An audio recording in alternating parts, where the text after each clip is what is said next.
We interrupt your regular Order and Chaos broadcast to bring you a competitive game featuring Prepaid Kid versus Astrobiotics. Boring. Well, when you see my opening hand, you know immediately that this is going to be a boring game because it's going to be a stomp in favor of the court. I mulligan a hand that contained 2 scavengers, which is pretty useless, and an R&D interface, which is nice, but it's not good on your first turn. I mulligan that, and guess what? I got Femme Fatale, Deus Ex, Divide, Lab Access, and a Clone Chip. All 4 cards are useless on your first turn. I have a lot to learn. This Prepaid Kid deck isn't the thing up my alley. Much rather play Criminal, but Prepaid Kid is so strong nowadays, I have to be prepared against her, and prepare myself to play as well. But no matter how good a player you are, you don't want to see this kind of opening hand. It's rubbish. It's absolute rubbish. There's no money. The only good thing is if for some reason he doesn't ice up R&D, I'll get a free Maker's Iron. That's decent. Otherwise, it's stupid. This hand is stupid and will be the cause of my downfall. So, I watch as he draw the usual near hub shenanigans, and over to me. I draw my first click. It's not a sure gamble, so I simply go ahead with the Maker's Iron. Accessing 3 cards, sweep. Oops. Yep, I forgot to access 3 cards there. Yeah, I'm just looking at my hand and I'm like, what can I do? Sweep, pet campaign, NEPD contract, cannot steal because I was on 3 credits, big mistake. I should be running on my 3rd click after gaining credit. So yeah, big mistake there. Even given my horrible situation, I could have made it better by actually stealing an NEPD contract. I didn't manage to do that, that's my loss. So yeah, I'm looking at my hand. The only combo I can see right now is, you can probably tell as well, install Clone Chip, ditch the Fem, and Steam Hack and Fem something. That's not going to do much. You need to do way better than that against Near Hub. So as I watch him fire off his daily business show, I'm like, I can't stop this. I have no money. Let's try drawing a card. Maybe it'll be a show gamble. Oh wait, no, R&D is still open. Right, I'll access 1 card. It's a fast track. That's useless. Then I draw it into a test run. Now, usual Prepaid Kid decks don't run test run anymore. It's too slow. And here I find out that test run is really not a good card when you don't have your prepaid set up at all. So yeah, after this iteration, I think I'm going to drop the test run from my deck. It really doesn't do much except for tutoring the Fem. That's the one thing it can do, and it's pretty good at doing that. But I'm already running 2 Steam Hacks. I can bring the Fem easier that way. So yeah, test run. Redundant. And I draw into a quality time, which is also redundant when you're on so few credits. I continue manually drawing in the hopes of drawing even a Dirty Laundry. Even a Dirty Laundry would help me here. But no. Instead, I draw a Parasite, so I'm forced to run R&D, and he shows me a Quandary, which I expected. So I just Parasite it down and see a free card of R&D. It's not an agenda. Life goes on. In the meantime, I'm asking myself, do I really want to quality time here? It'll bring me down to 0 credits. I can't even play a day job, let alone a lucky find. And don't even mention Sure Gamble.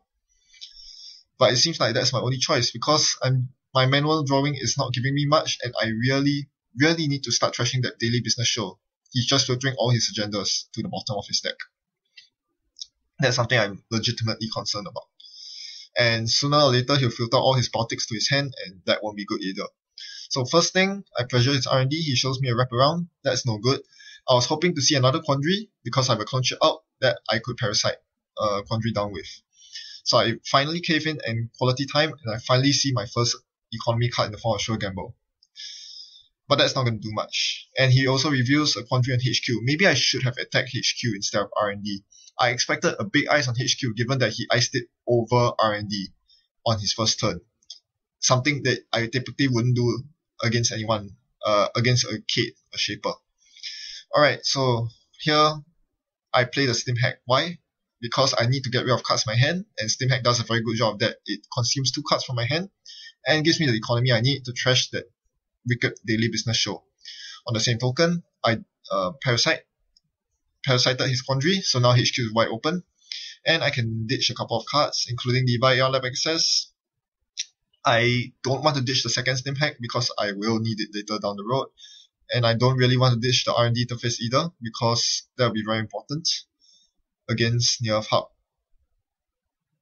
It was between the R&D interface and the legwork, and I went with the legwork because I was pretty sure he was going to ice up HQ anyway. This turned out to be a mistake because at the end of the game he revealed that during this very turn when his HQ is wide open, he had 5 agendas in hand. I don't know why. He had been filtering with Daily Business Show, so I don't really believe that he has agendas in hand. Plus, he probably has some sort of ice anyway. The fact that he left HQ open tells me that he probably doesn't have an agenda in hand. I'm going to check, and I confirm that suspicion. He is running Astrobiotics, and he has a Biotic Label in hand. So I'm not going to waste time just running HQ, especially knowing that there's still an NAPD there which I cannot trash. I run and see the Sensen City Grid, and I know I need to trash that, so I install Clone Chip, and immediately Stimhack run on the Sensen City Grid. You have to trash that. Otherwise, I'm almost certain he'll score an Astro Script next turn. So I install the Lady and trash the Sensen City Grid. So this consumes exactly 9 credits from Stimhack. It's a pretty nice combo. Stimhack installs my R&D Breaker and destroys his fast advance. So now I'm able to pressure R&D and HQ. But he has the Biotic in hand, and that's what he uses to pump out his first Astro Script. So that's not good news for someone like me who has 0 credits and 1 card in hand. That's not a good place to be in at all. What can I do? Well, I can run his R&D, and I will definitely run it at least once to make sure that it doesn't top deck the next Astro Script. So my first click was drawing into a same old thing, where I see the NAPD contract that I ran on my first turn with. Then I ran his R&D. Let's see what he will top deck the next turn. It's an Astro Script, very good. That's mine. So I asked myself, should I run again? I should before he ices up R&D. After all, it cost me nothing to run it, and I haven't seen either of my scavengers yet. So once I join to my scavenge, I can refresh my Cerberus. All I saw was a shipment from Sensen, so that's useless. On a tangent here, shipment from Sensen is a very good telltale sign that someone is running Astrobiotics. Shipment, I do not see much merit in running shipment from Sensen, but I think it's pretty good against Siphon Lock, because it allows you to score agendas without credits, more or less. So if someone attempts to Siphon Lock you, you can res a Sensen. If they cannot afford to trash that Sensen, you can score your Astro Scripts using shipment from Sensen despite being on 0 credits. That's one merit I can see. But whether it's worth a deck slot, I don't know. In any case, he gets a Jackson, so I'm just going to continue pressure R&D since he doesn't ice it up. All I see is a hedge fund. So I'll just continue gaining credits here. Hopefully I'll gain enough credits to play my show gamble in the near future. So right now I'm just locking his R&D now. Hopefully he did not draw an Astro Script with the Jackson. Clearly he didn't. He continues drawing out with Jackson. And here he plays a hedge fund, followed by an asset that draws him yet another card. So I do really want to challenge R&D, but he has a lot of money. He can res nasty things like Toll Booth, Architect, stuff that I'm nowhere near equipped to dealing with. Look at my board state. This is worse than my turn 1 board state. I have nothing on my board. My hand size is 3, and I have no money. So basically, I'm scrimping on what little I have here. So instead of deciding to build up my board state, because I know that against fast advance, I don't have the speed that I need. That is, I need to go for speed. Need for speed, basically. So I immediately sack the same old thing for a Maker's Eye run and hope to hit a Bill. Instead, I hit an Astro Script, which is even better. So I completely defuse the Astro Script train, and I'm on 4 points, which looks good, but I'm back down to 0 credits, blowing open a huge scoring window for him. So because of this, he's able to install a Sensen City Grid, which is that asset, that upgrade that you see in the remote that he just installed. Knowing that I have 0 credits, it's very hard for me to challenge that Sensen City Grid. And he installs another piece of ice over HQ. So this telegraphs a lot. It tells me that most of his agendas are in his hand or in archives because he has been ditching agendas with Jackson. I couldn't have been bothered to challenge his archives because I know that there are probably lots of NAPDs there and I cannot contest them at all. So here's what I do. I gain credits and I play Prepaid Voice Pad. Hopefully this will allow me to play my show gamble next turn, which requires 4 credits now.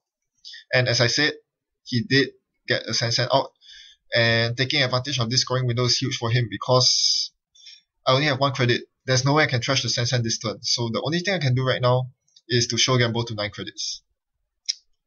And hope that he doesn't have another Bill in hand. But of course he does, because he has been drawing with Jackson all this while. So he installs and double advances it, and what seemed like a game that I was doing okay in suddenly becomes a game where I'm completely struggling. Because you can be sure he has the breaking news in hand too. That's why he iced up HQ. And I can't do anything about it. I can't. There's nothing I can do about HQ. There are 2 pieces of ice there. The only thing I can do right now is to scavenge the Cerberus and attempt to run again. Or run his R&D and hope that there are agendas there. So I break wrap around. And I need to see an agenda here, but I don't. All I see is a pair campaign, so that's game over. Because I know I cannot access HQ, and I know he's going to win next turn, whether I trash the Sansan or not. He has an Astro Script token, which will win him whether he has a view or a breaking news in hand. That's all he needs, and I'm pretty sure that's all he has. So, yeah, I might as well just concede right here. I draw the Mimic, and on the off chance that his only agendas are NAPDs, I trash the Sansan City Grid. And I believe he wins right here, as I call the GG. Indeed, he does have a breaking news in hand. So this was a very, very ugly game. It should have gone way better. Kate is very well positioned to deal with Near Hub, even though she's slower than Criminals because of Astrolabe, but I didn't get that. She has lots of economy, but again, I didn't get that. The only economy I had this game was a single copy of Sure Gamble. No Lucky Finds, no Day Jobs, no Dirty Laundries, just one Sure Gamble. The 2 Stim Hacks really helped. Against Astrobiotics, where they cannot flatline you, the Stim Hacks really propel you forward and also subtly diminish the effectiveness of the Sweets. But that was of no use here because the Stim Hack money ran out very fast. So it was a case of bad draw, but once again, it boils down to me not knowing when to mulligan. I should have kept that first hand because Diesel can draw me into so much more, rather than keep a second hand with lots of second hand programs like Femme Fatale. That's something I really, really don't want to see my opening hand. It could be debatable that I should swap out that Femme Fatale for another card, but with all the new ice in Order and Chaos, I'm not so comfortable with relying on Sharpshooter and Deus Ex for everything. So I still like a single copy of Femme Fatale in my decks in the event I meet against some janky deck. Thanks for watching and happy net running. Goodbye.